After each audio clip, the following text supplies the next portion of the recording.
ವೀಕ್ಷಿಸಿ ಇಂದಿನ ವಿಶೇಷ ಸುದ್ದಿಗಾಗಿ ಕಲ್ಕಿ 24x7 ಕನ್ನಡ ನ್ಯೂಸ್ ಚಾನೆಲ್.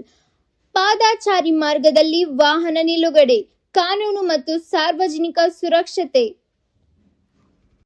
ರಸ್ತೆಯ ಎಡ ಮತ್ತು ಬಲ ಭಾಗದಲ್ಲಿರುವ ಪಾದಾಚಾರಿ ಮಾರ್ಗ, ಫುಟ್ಪಾತ್ ಸಾರ್ವಜನಿಕರು, ವಿಶೇಷವಾಗಿ ಹಿರಿಯ ನಾಗರಿಕರು, ಮಕ್ಕಳು ಮತ್ತು ದಿವ್ಯಾಂಗರ ಸುರಕ್ಷಿತ ಸಂಚಾರಕ್ಕಾಗಿ ಮೀಸಲಾದ ಸ್ಥಳವಾಗಿದೆ. ಪಾದಾಚಾರಿ ಮಾರ್ಗದ ಮೇಲೆ ವಾಹನಗಳನ್ನು ಅಕ್ರಮವಾಗಿ ನಿಲ್ಲಿಸುವುದರಿಂದ ಪಾದಾಚಾರಿಗಳು ರಸ್ತೆಯ ಮಧ್ಯಭಾಗದಲ್ಲಿ ನಡೆಯಲು ಅಥವಾ ರಸ್ತೆ ದಾಟಲು ಅನಿವಾರ್ಯವಾಗುತ್ತದೆ.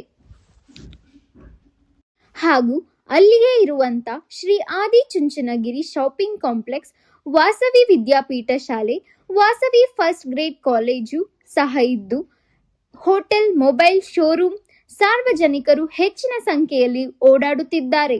ಹಾಗಾಗಿ ಈ ಎರಡೂ ಬದಿಯ ಪಾರ್ಕಿಂಗ್ ವ್ಯವಸ್ಥೆಯನ್ನು ತೆಗೆಯಬೇಕು. ಹಾಗೂ ಟ್ರಾಫಿಕ್ ಪೊಲೀಸರು, ಬಿಬಿಎಂಪಿ ಅಧಿಕಾರಿಗಳು ಮತ್ತು ನಿದ್ದೆ ಮಾಡುತ್ತಿರುವ ಎಂಎಲ್ಎರವರು ಇದನ್ನು ಗಮನಿಸಿ ಇದರ ವಿರುದ್ಧ ಕ್ರಮ ಕೈಗೊಳ್ಳಬೇಕು. ವೀಕ್ಷಿಸಿ ಇನ್ನಷ್ಟು ಸುದ್ದಿಗಾಗಿ ಕಲ್ಕಿ 24x7 ಕನ್ನಡ ನ್ಯೂಸ್ ಚಾನೆಲ್.